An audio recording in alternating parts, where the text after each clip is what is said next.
Hello बच्चों, चलिए प्रश्न पढ़ते हैं। प्रश्न दिया है, प्रकाश संश्लेषण की प्रकाश अभिक्रिया में कौन सी प्रमुख रासायनिक घटनाएं घटित होती हैं? इन अभिक्रियाओं में पर्णहरिम की क्या भूमिका है? तो इस प्रश्न में हमसे प्रकाश संश्लेषण में जो प्रकाश अभिक्रिया होती है उसके विषय में पूछा गया है।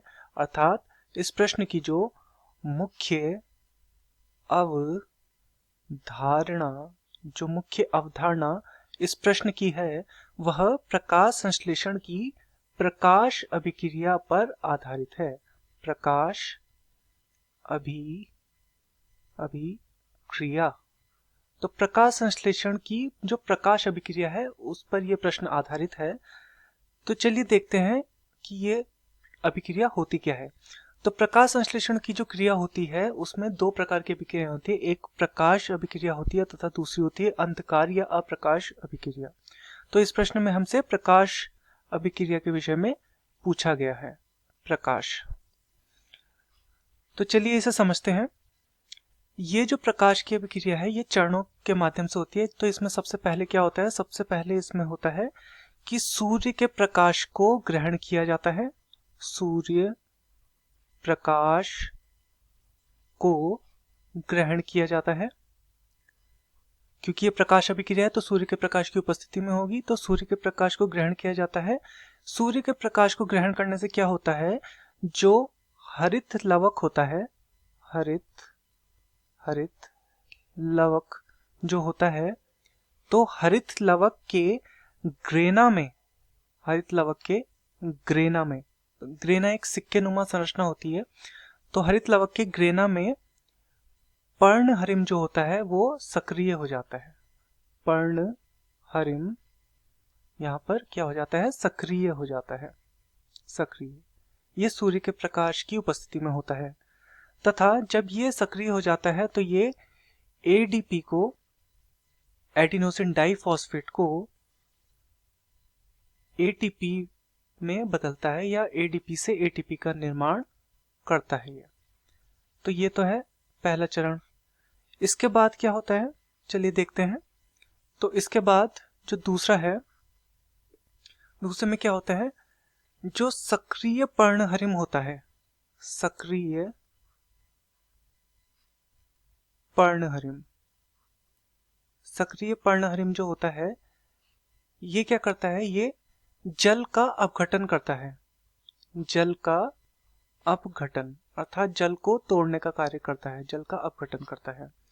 इस जल के अपघटन के तहत क्या होता है? एक H पॉजिटिव या धनात्मक तथा OH नेगेटिव या ऋणात्मक में ये जल टूट जाता है, में तोड़ दिया जाता है। तत्पश्चात आता है अगला चरण। इसमें क्या होता है? अपघटन से जो OH नेगेटिव, OH ऋण वाला जो आयन उत्पन्न हुआ है वो क्या करेगा? इसके माध्यम से जल एवं ऑक्सीजन निर्माण होता है।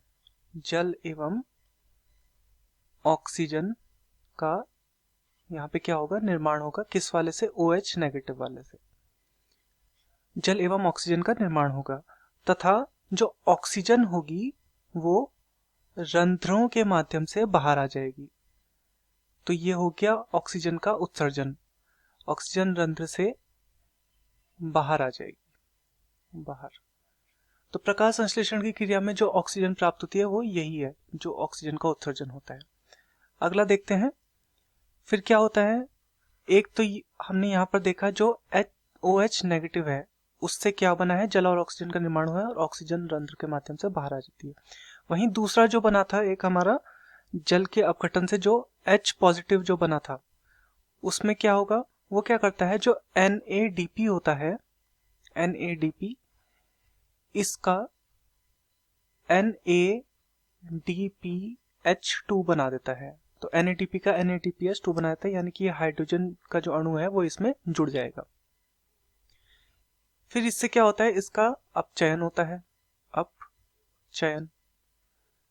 तथा इलेक्ट्रॉन स्थानांतरण प्रणाली से ऊर्जा मुक्त होती है।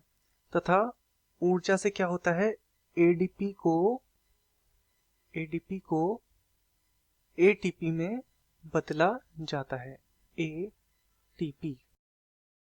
तो ये संपूर्ण प्रक्रिया होती है प्रकाश अभिक्रिया। चलिए अपने प्रश्न की ओर चलते हैं। प्रश्न में हमसे पूछा गया था कि प्रकाश संश्लेषण की प्रकाश अभिक्रिया में कौन सी प्रमुख रासायनिक घटनाएं होती हैं।